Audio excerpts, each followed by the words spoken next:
Hi friends, welcome to my channel. ఈరోజు నేను శనగల curry చేసి చూపిస్తాను. శనగలు ఆలు కర్రీ. ముందుగా నేను కుక్కర్ పెట్టుకొని ఆయిల్ వేసుకొని దాంట్లో బండపువ్వు, బిర్యానీ ఆకు, దాల్చిన చెక్క వేసుకోవాలి. నైట్ నానబెట్టుకొని పక్కన పెట్టేసుకున్న శనగలు, తెల్ల శనగలు పసుపు వేసుకోవాలి.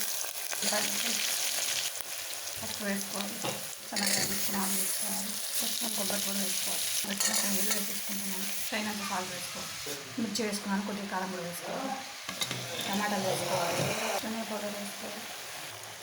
కొన్ని వాటర్ వేసుకోవాలి. తర్వాత 4-5 విజిల్స్ వచ్చేంత వరకు ఉడికించుకోవాలి. ఫ్రెండ్స్, కర్రీ రెడీ అయిపోయింది. నా వీడియో కనుక నచ్చినట్టయితే లైక్ చేయండి, షేర్ చేయండి, కామెంట్ చేయండి, సబ్స్క్రైబ్ మై ఛానల్. నా ఛానల్ని ముందుగా చూసినట్టయితే నా వీడియోస్ని సబ్స్క్రైబ్ చేసుకోండి. ప్లీజ్ సపోర్ట్ చేయండి.